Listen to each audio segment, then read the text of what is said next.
I'm Harvey, host of Franchising Brand Stories. Over to you, Andrew. I'm Andrew Withers, owner of Southern Fried Chicken. Fantastic. And welcome to Franchising Brand Stories, the show where we find out what's under the hat of some of the top brands in the UK and in the world. We are a live format. So if you are watching us at 5:15 on May the 30th, then we're live. You can make a comment, ask a question. We love that. We love the surprises of it. So please do that. Please get involved. We would really enjoy you asking any questions and directing our conversation. I'm excited to announce that we have a new sponsor. You can see there that we are sponsored now by AdSmart from Sky.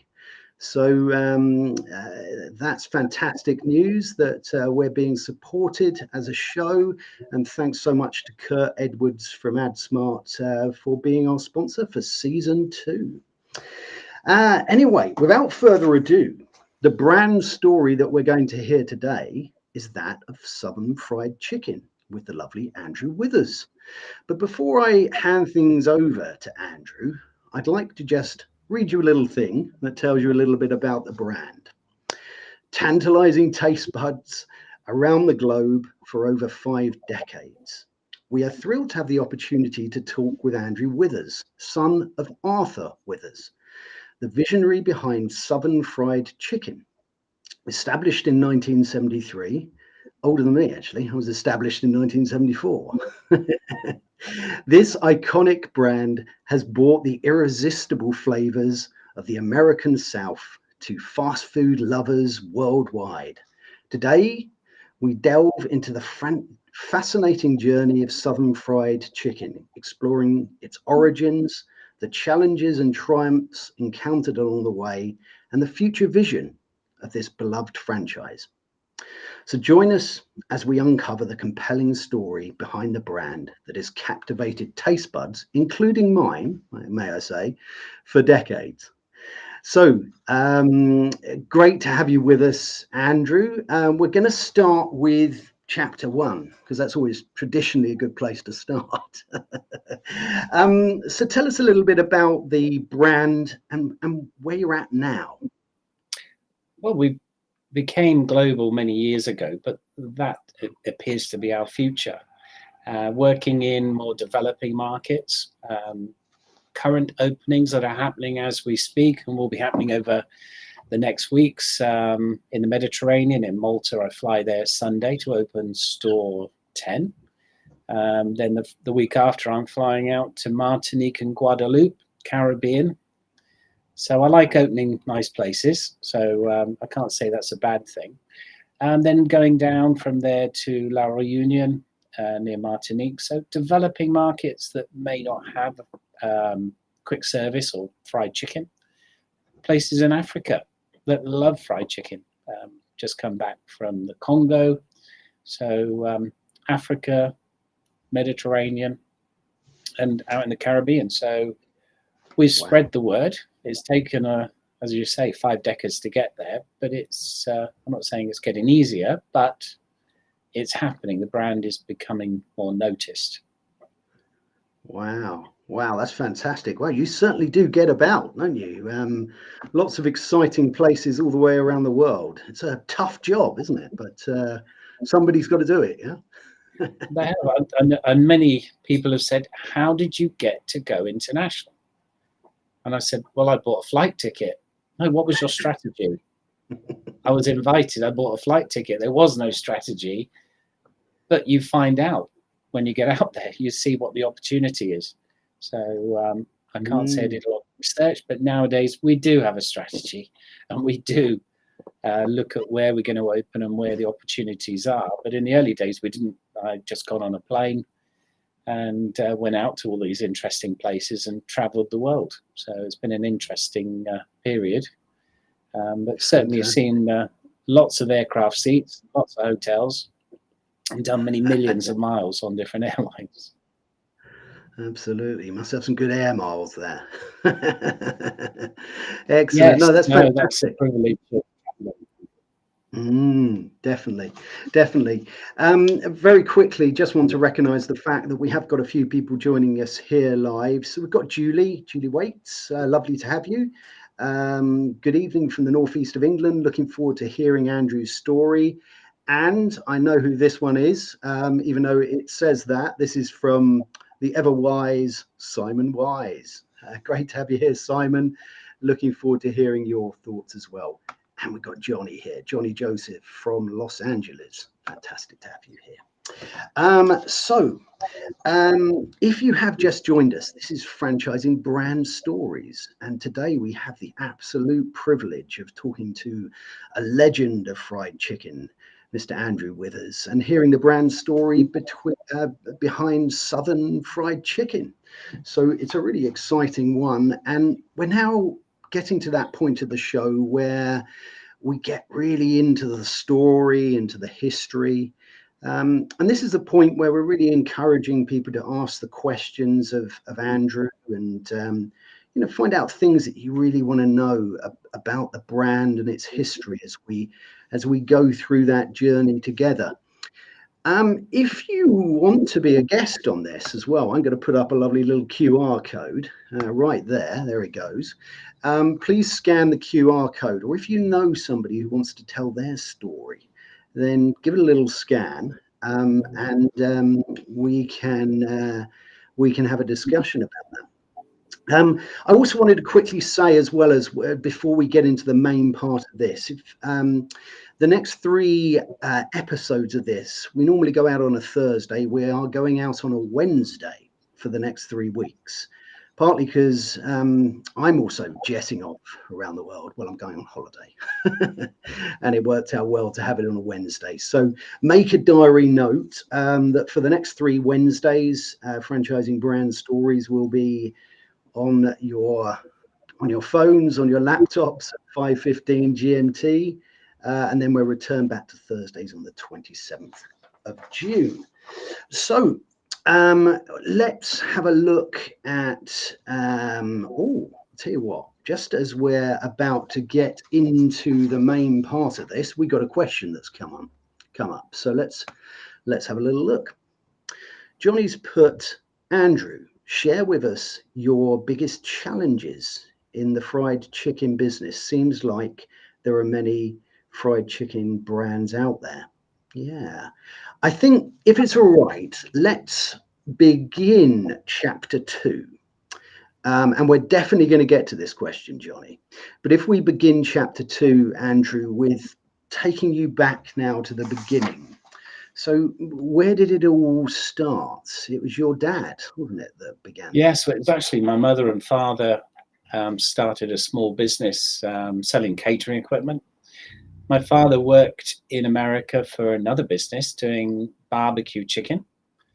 And he saw in the 60s and 70s how fried chicken was so popular. That wasn't known in the UK. He loved it.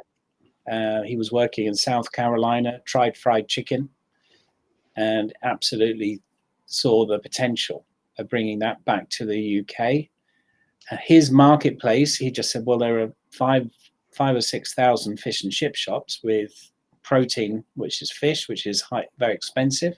Why not introduce fried chicken to those restaurants? And that's what he did. We didn't have a brand name. We didn't have a franchise. We just had a recipe and an idea. And that's how it all started. And it took off. And before we knew it, back by the 80s, this would have been, there were about 700 of these fish and chip shops doing fried chicken, all different, not necessarily the same name above the door. But through demand, people said, what do you call this? Well, it's chicken from South Carolina. That's a long word. Well, it's Southern fried chicken. And that's where it began. At the time, we didn't know about trademarks and registration and logos, and we were learning. And luckily, we bumped into people on the way to help us get to a franchise point and protecting the trademark and the IP that my father and mother had created. I joined them in 81 to help out. It was time to take off. So as a young man of 19 years old, came in and helped them doing logistics, deliveries, and installing this equipment, and cooking, putting the apron on. I remember the first batch of seasonings were made in our garage. And when we made the recipe, and my father made the recipe, I went into the house. I went to try and get in the house, and my mother said, "Take your clothes off. You're covered in flour. You're not coming in my house with those clothes on." So I had to strip on the doorstep. So back from a very primitive start, just 3-4 people in the business, and it started to evolve purely through demand. People liked what we created. They liked the taste. It was something new, and KFC hadn't really got a foothold at that time, so it was early days. Wow, that's such a fantastic story, and it's so good that it's still, after all these years, in the family as well. Your mum and dad must be would be very proud. Yes, of that, I'm sure. looking for the third generation. My children have grown up, so why not a third generation if they can put up with me? But they're all out in industry, getting the skills to hopefully take this over and take it forward. So why not a third generation? Why not? Absolutely, absolutely. Thanks so much for sharing that. Let's just recognise a few people that are here. We've already recognised Johnny. We've got Tim Morris here. He's talking of seasoning. He's a seasoned franchise expert. And oh look, here's a new name. We've got Harry Markowicz, the Chicken King, is on this webcast. Well, look. You're very welcome. Great to have you here, and really interested to hear your thoughts as the Chicken King. Let's go back to a quick question from Johnny.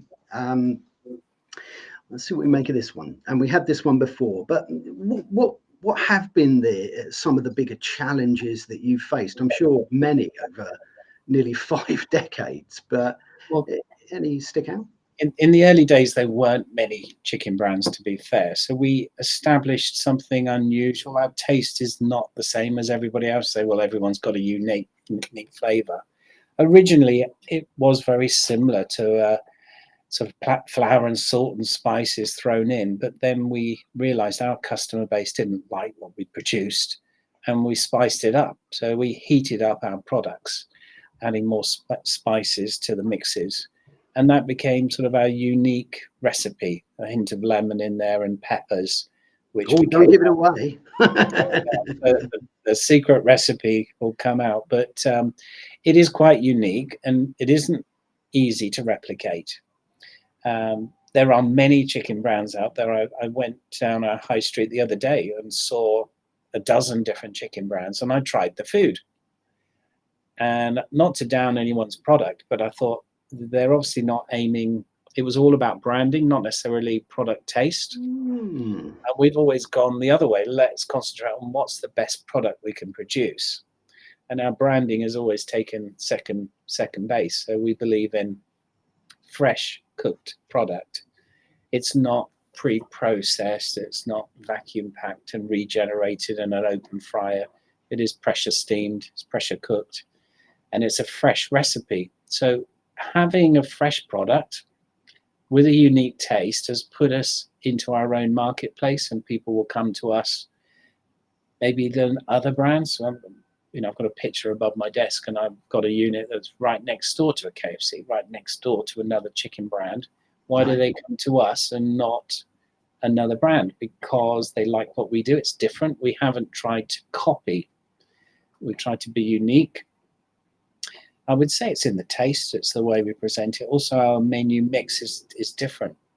We don't just do fried chicken. We do grilled chicken. We do other products as well. So it's evolved and become what it is. But yes, there are many chicken brands. Getting the right location is then key, where you situate yourself. We tend to aim at developing markets. It is easier because there are less competitors. So, but having unique flavour, something unique about your brand, whatever it is the key. So people recognise you different to others. You don't just be the same. It's another fried chicken. It's bland and tasteless and maybe oily. And what's so special about yours?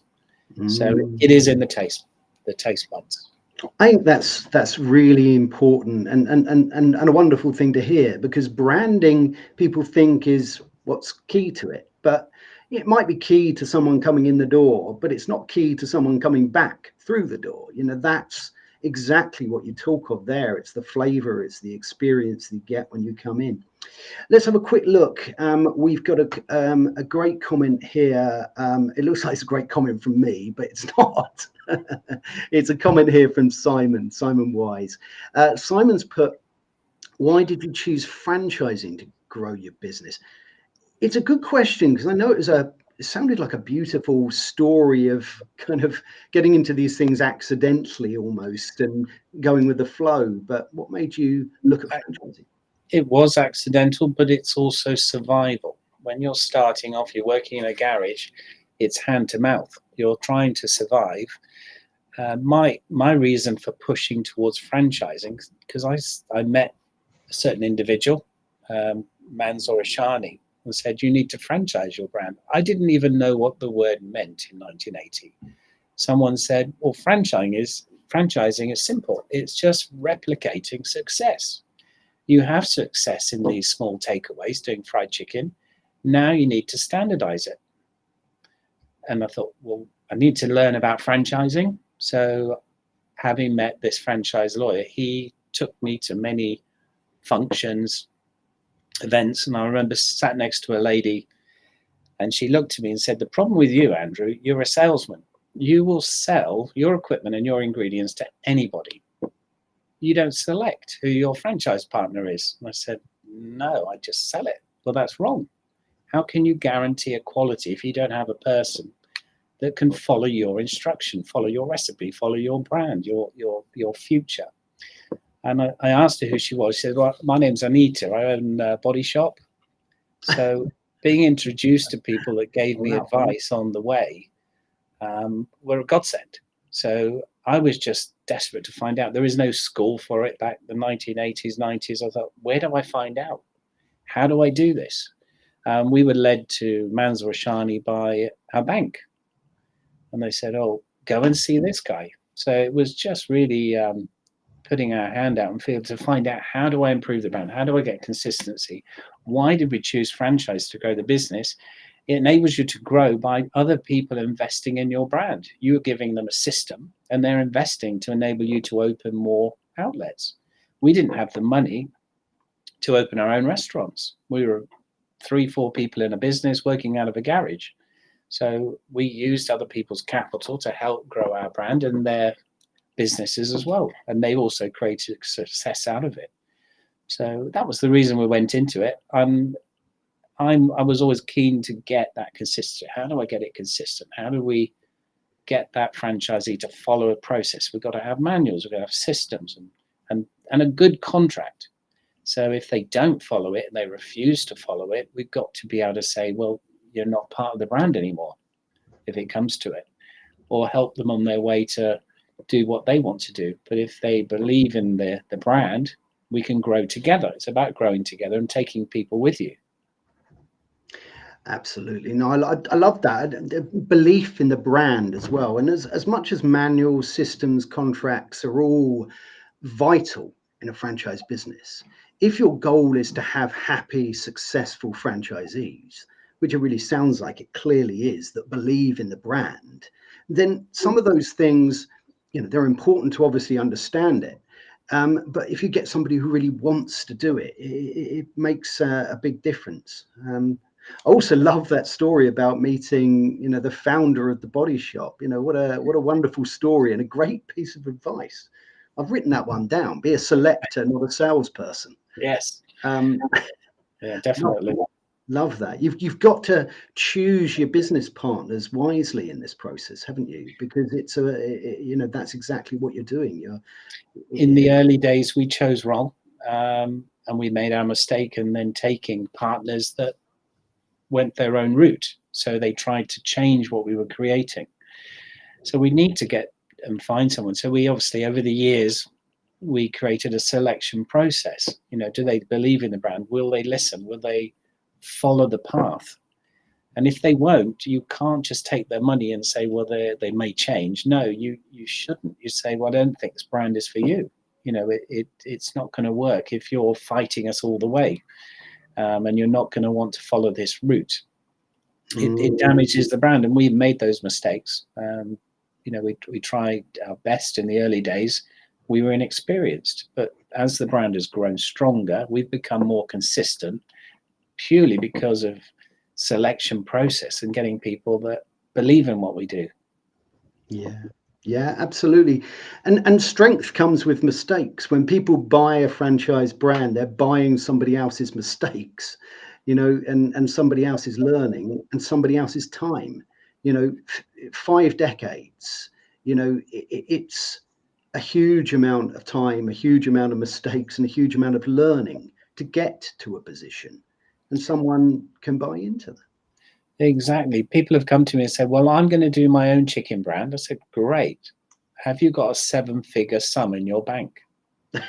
Because that's what it's going to cost to only create it, create the trademarks, register it, create your own manuals and systems and processes and recipe, open 3 or 4 sites to prove that it works. What if it doesn't work? And also you need the next 3 years to do it. So, and people come along, I don't want your brand, I'm not going to pay that, I'm going to do my own. I say, well, good luck, but I've done it, and I know how difficult it was. And I'd say, well, at my age, I don't think I could produce another franchise and take it to fruition, purely because of age and time. So, you know, if it's already done for you, we've made pretty much every mistake you can make. And we still don't stop making mistakes, but we get better. And as we've grown, we've become stronger because of those mistakes. We've said, well, we're never going to do that again. We don't want to repeat it. So yes, should make mistakes. Yeah, making mistakes is being brave. It's learning. It's growing. You know, if you just sit in your own comfort zone, you know, opportunities rarely come from a place of comfort, do they? You know, you have to get out there and get it wrong. And it's fantastic to hear that that's how you did it as well. We've got a few other questions here. Let's have a little look at. Let's have a look at this one here. What's this from? This is from Sanjay. Now, Sanjay's put, how do you manage your offering, pricing, and margins where there are so many dietary requirements and trends, halal, non-halal, gluten-free, etc.? Yeah, that's great. How do you deal with that? Well, we manage our food costings because we're opened in 34 countries as of next week. So firstly, we collate all the foodstuffs that are purchased locally. We use halal in 99% of the markets we work in. Gluten-free we haven't offered. We have done tests and tried that product. We couldn't get the taste profile we wanted, but I think definitely the future to offer also a gluten-free option. At the moment we don't. But we cost the product in each market because a meal, there's what's called the McDonald's scale. A Big Mac that sells in Japan or New York is a different price to the one that sells in Nigeria. So you cost it related to the market. We're looking at Mozambique at the moment, and a meal, 2 pieces of chicken and fries is £2.20. In the UK, it's £6.50. So local costings are produced using as much produce as we can local. We can't afford to import it because it would put the food costs up.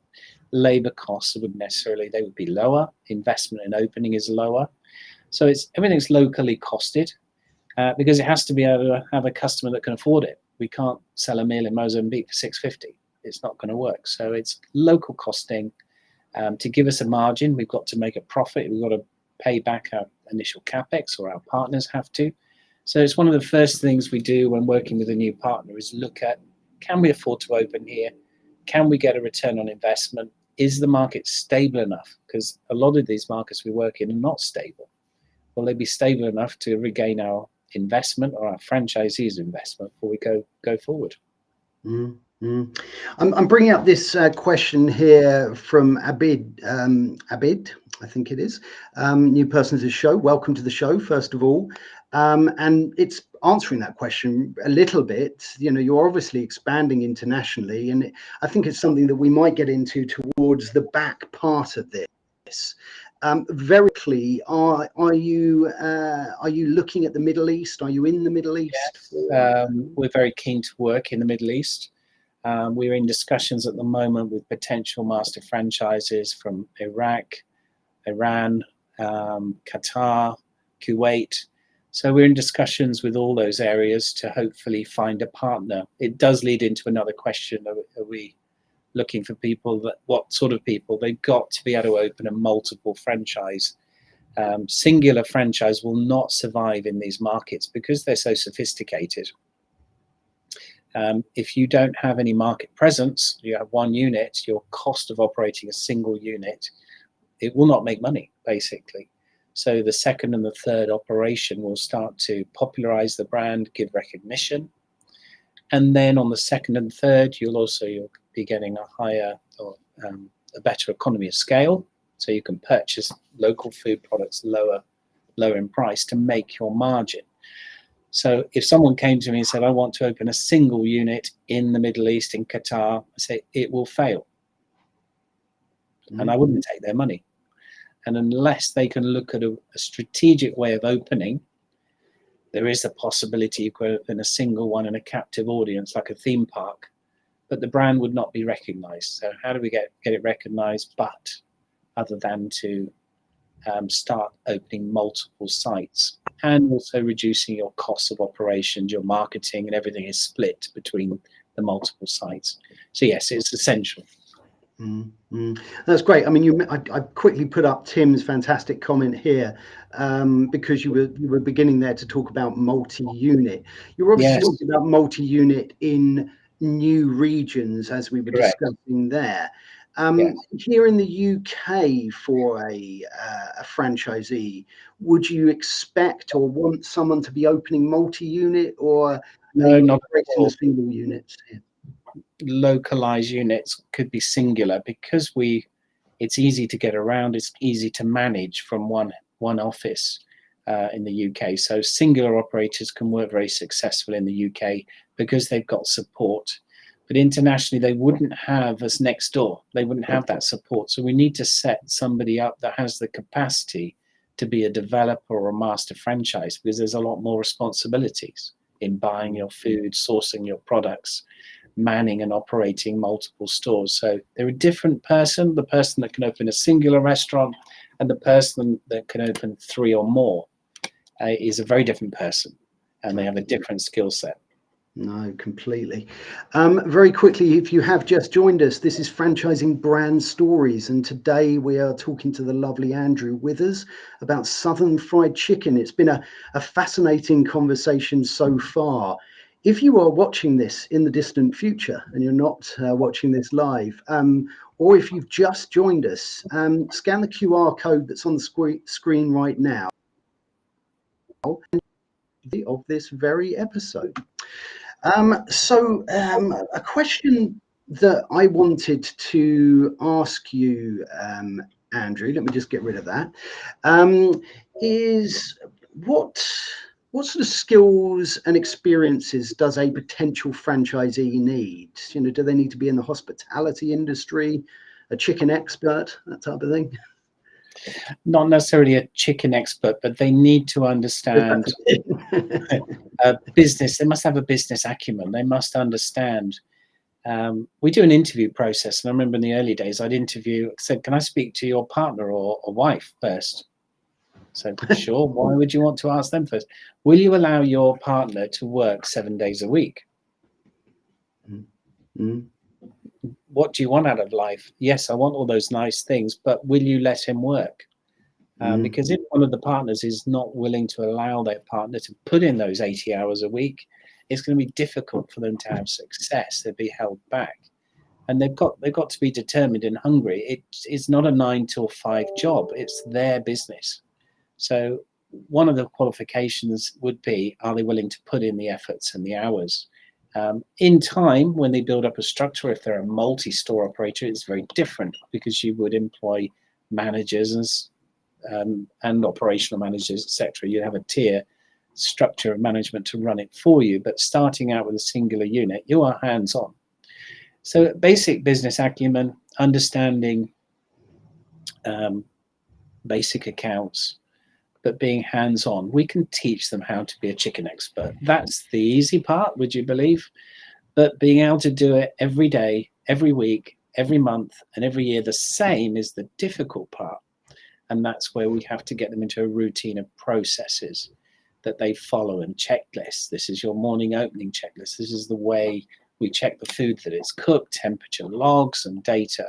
So we can teach that, but we can't teach them that determination and that hungriness or hunger to create success. If they think they can come in, I've left employment and I love my 4 weeks a year holiday, and also I take about 10 days sick if I've got a cold or a sprained wrist. No, you're going to be in here 7 days a week, whether you've got a cold or sprained wrist or whatever. Who else is going to run it for you? Do you close it? You've got hay fever, you can't run it? No, you're going to be there. So it's how determined you are to make that business a success. So we look at that drive, that determination, and we can put them forward a step of years and say, well, we've made all those mistakes. Now we're giving you a book saying we've made those mistakes. Don't make them again. This is what you need to do. So we're giving that Bible, as it were, that guide. Yeah, that's so important. And to understand that passion, that drive, those things that can't be taught. I mean, a question following on that, and we're going to go to some questions from our lovely audience that are here today, but a question following on from that for me, you know, someone having that, you mentioned about 7 days, 80 hours a week, you know, if there is somebody who is looking to, let's say they've got other businesses, but they're looking to do this, maybe they've got 3 or 4 hours a day, they want to put a manager in there. Is that something that can work within the model? Of course it can. That's a different person. There's an owner operator. Then there's somebody that has management skills. We would look at, they have a tier, they have existing businesses, they have existing experience. They know how to not just run one business, but multiple businesses. This is almost becoming somebody that's capable of doing a development or be a master franchise. They have a structure. They will have their tier, they will have their MDs, they will have their management team below them. So they can hand this over to a store manager and an operational manager to run it for them. You don't have to run more yourself. However, you need to have those skills of management. A lot of singular operators don't have those management skills to do that. They wouldn't know how to open maybe more than 2 or 3 units. This is the magical number. Sure, you can get your wife to run one, your son or daughter to run another one. Now, how do I get to store 4? I don't know how to manage and get somebody to do it. It's a different person. So yes, of course you can do it. So a multi-operator would have those skills already. Fantastic. No, that's great. Let's have a little look. You know what? I'm going to address something before we go on with these questions. We've got to talk about your costumes in the background. I've got to ask, why the costumes? What are they? One of the first ones I got was here in Kazakhstan. So I opened 5 restaurants out there, and they dressed me in this to open the restaurant. And it's such a beautiful costume, hand stitched. It must have taken some months to produce it. I put it in a bag and threw it in the loft. And I thought years later, why am I keeping this a secret, all the places I go to? And over the years, as I've traveled the world, I'll just do a scan around, you'll see all different parts of the world as you go around my office. So I brought them into my office and said, let's put them on display. Why hide the fact? And it's been nice. Ever since I've opened a restaurant, they dress me up again. They actually do call me Mr. Ben, because I go in the cupboard and come out dressed in my different outfits. So yes, I've collected them. Now I display them in my office.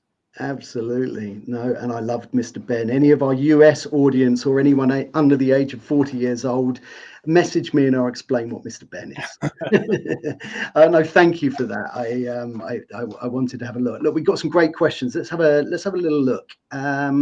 We've got a question here from Johnny. Johnny's put, With locations spread out internationally, how do you ensure you collect all the royalties you're entitled to? Do you offer, is it a flat fee or a royalty-based operation? Yeah, very good question. And in the early days, we didn't have even a royalty base. We earned our income from the products we were supplying the franchisee.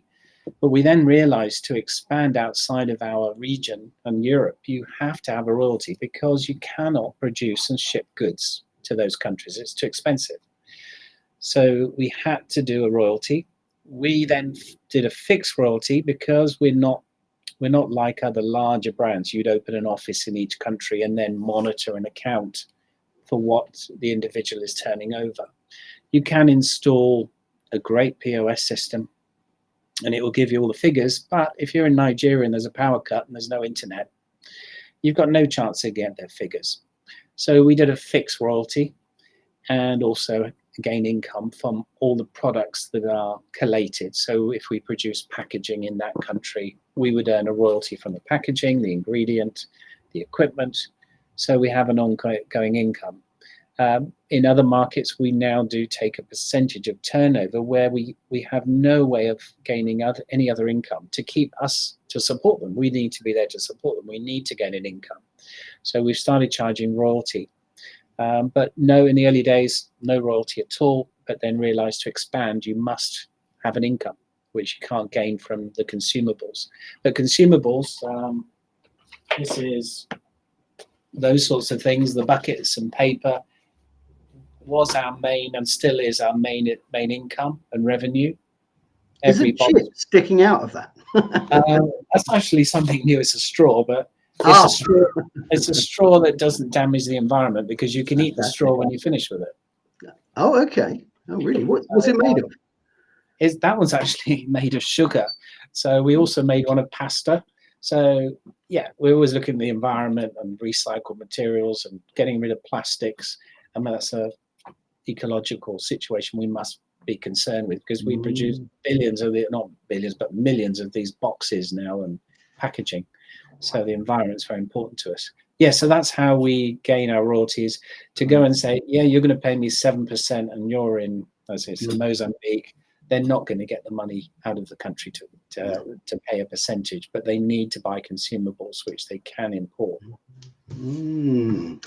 Yeah, you're absolutely right, and a fascinating thing for any sort of aspiring entrepreneurs looking to franchise their business and expanding internationally. When you said that they need, if you get something that somebody needs, it provides some extra drive and enthusiasm. Let's have we've got another couple of good questions here. Although I want to move on to a question I've got because I'm allowed to do that. I'm the host. Do what I like. We've got a question here from Simon. It says, do you welcome existing? We spoke a bit about multi-brand, but is that the type of operator you're looking to try and attract? Somebody who's got, is it the mumbos? That's the buzzword these days, multi-brand, multi-unit operators? Yes, they've got a lot of experience and they're very valuable. And they may have restrictions. I know that if they have their own similar brand of food, their existing contract won't allow them to do another chicken brand. So let's say they'd signed with another chicken brand. However, I know Subways, we've got operators that run Subways and then run Southern Fried Chickens. There's no conflict. We do a different product. There's no conflict. But yes, we do. We love them because they've got the skills. They've proven themselves. They've become a multi-store operator. So they've qualified. They've qualified themselves. And they've got the skills in their team to be able to do it again with a different food product. Not everybody wants chicken. Not everybody wants a burger. So why not a different brand or different product in your portfolio? Absolutely. All this talk of chicken and burgers is making me hungry. It is a little bit, yeah. A question I wanted to ask you, actually. Over such a long period of time and going through all of this, you must have met some real characters, and franchising does genuinely change people's lives and allows people to start their own business, overcome difficulties and challenges in their own lives, and really does start to change people's lives. Are there any characters or stories over the years that stick out for you? Yes, a good friend of mine now, after working with him 22, 23 years, Alexander, he came over to the UK looking for a chicken brand to take to Perm. And Perm is in the Ural Mountains in Russia. So 23, 24 years ago. He went to KFC and said, I want a chicken brand to take to here. And they laughed at him. And he was a very proud man, and he wasn't very happy to be laughed at. He then found us. He found us in a directory or an exhibition, I believe, and came in to see us saying, will you come to Perm? And I said, well, I'll go, but I don't know where it is. But he respected that I was willing to go there and see if we could introduce the brand. He had great success. He opened 46 of our outlets. He then started to diversify into other food brands, opening now 7 or 8 different food offerings. He has now 150 restaurants. He turns over £100 million a year. Wow. Obviously, there are political problems now between the UK and Russia. But how did I know that this guy was going to be a success? How was he qualified? He's a professional photographer. He didn't understand food, but he was one of the most successful franchisees for Kodak Express. He expanded at a faster rate than anybody else did in his market. So he knew how to replicate success. He understood how to manage teams of people. So those skills were more important than knowing how to fry chicken. That's our qualification. So we taught him how to fry chicken. He understood that the market was changing and that in Russia at that time, hot food offer was very poor. There was no quick service. So he saw an opportunity, but he also understood that his business in photography was dying because digital was arriving. Who needs to develop film? So right time and opportunity, drive and determination that you wouldn't believe. He was hungry for success and he saw that opportunity. He understood how to manage multiple brands. And good luck to it. Great success story. Our most successful partner worldwide. Not many people you meet like this. I wish there were a list of them queuing up to join us. But there aren't, but we have to make those stories to help people on their way to become successful. Can I make people have the drive and determination? No, they've got to be born with that, but we can help the other parts. Oh, that's lovely. I love that story. I wrote down the word replicate success. The words even. I really like that. You know, I often talk about the success of any brand being a network of happy, successful franchisees.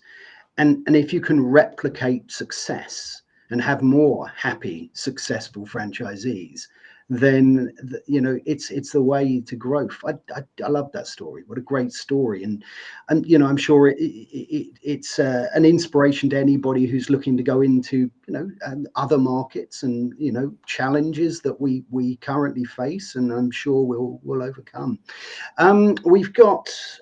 We are starting to get towards the end today, but we've got a few more questions. Let's have another look at a question here. This is from Simon. Simon's put, I'm sure there are many aspiring international franchisors watching this. What global market, in your opinion and experience, presents the greatest opportunity for UK franchise brands? Great question. What's your thoughts on that one? Yes, my target is across Africa. It has its downside. It's tough. It's difficult. But there's a great opportunity for the future that they are wanting to develop. There is less competitors in those markets, so you can enter and hopefully have more success. Yes, the difficulties are the security issues, and there is, some countries are unstable. We need enough stability to get our foot in and get back our ROI, and then everything else is a bonus. So stability is important.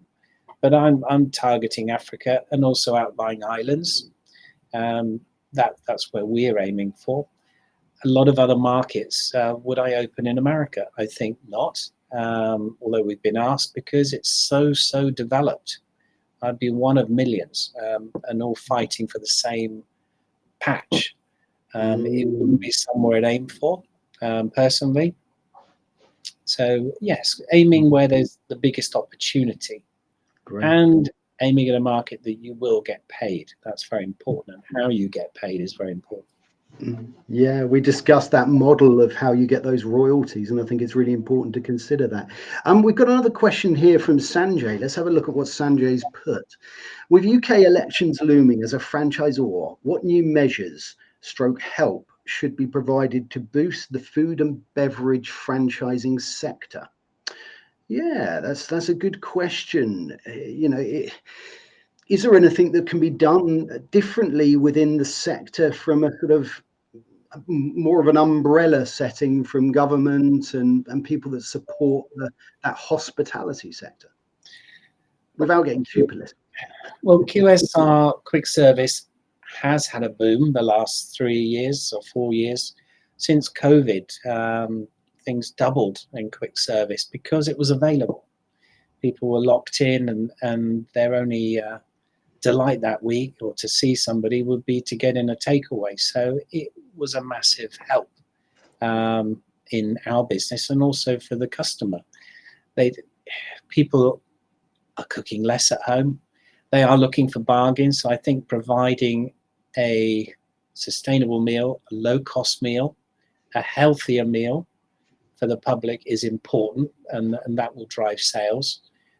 So it's convenience, but with all those things considered, sure, we need to reduce fats, we need to reduce sugars, we need to look at the way we produce food and beverage, and we need to make sure that our customer understands a wise decision when ordering their food. But yes, low-cost meal, but certainly there's a growing market in the UK. It's gone from strength to strength. Absolutely, no, fantastic.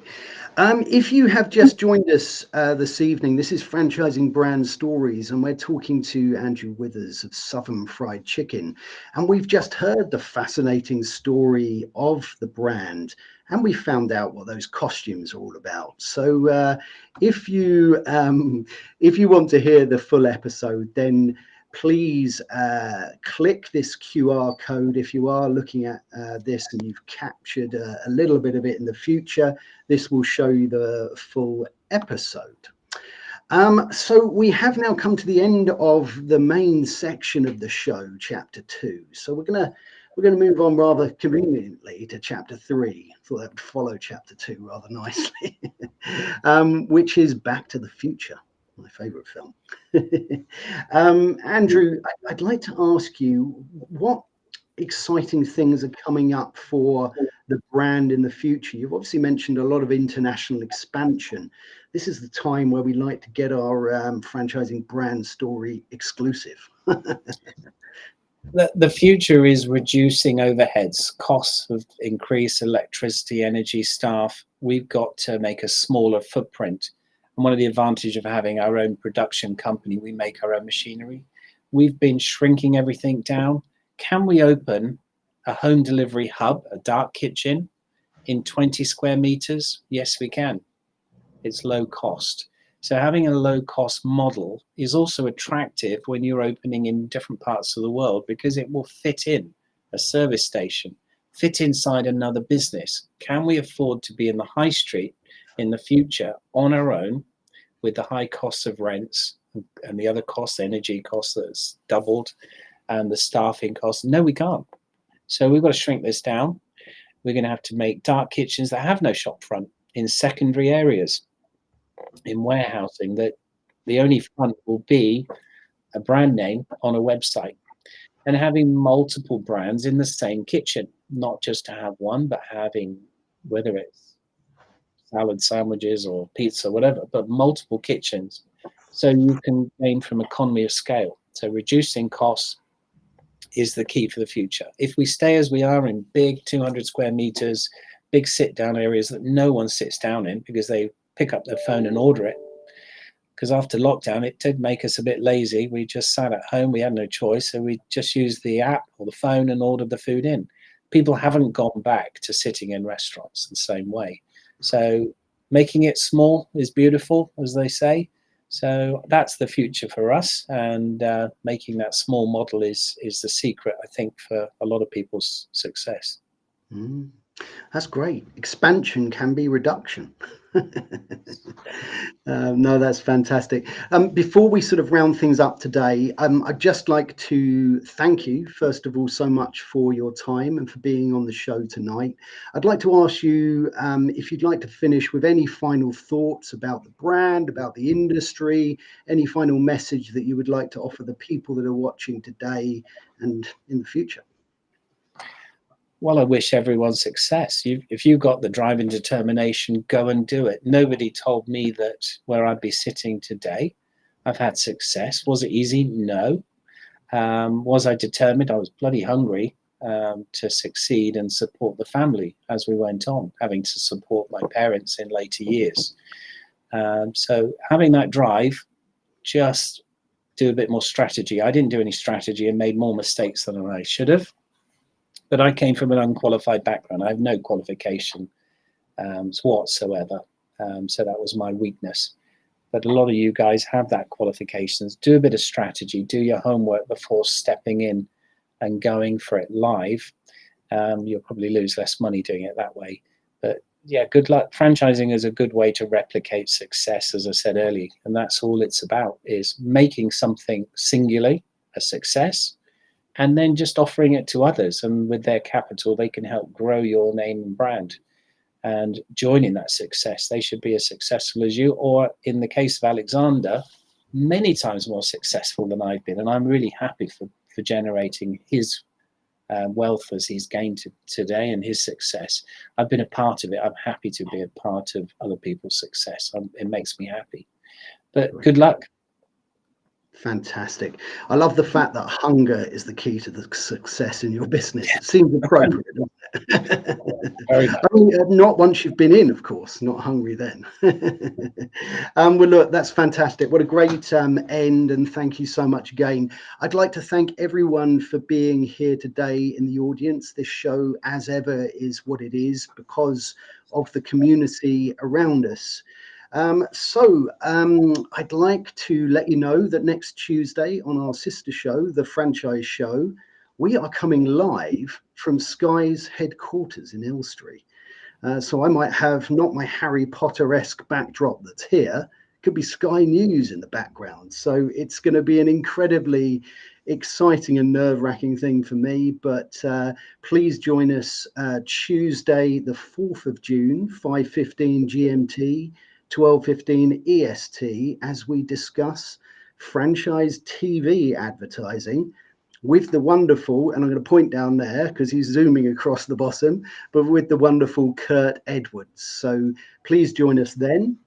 I've already mentioned that for the next 3 weeks, Franchising Brand Stories will be coming out on a Wednesday. So catch the show next Wednesday, 5:15 GMT, 12:15 EST, where we will be getting under the hat of some more amazing brands. So until next time, my friends, take good care and have a fantastic week ahead. Cheerio.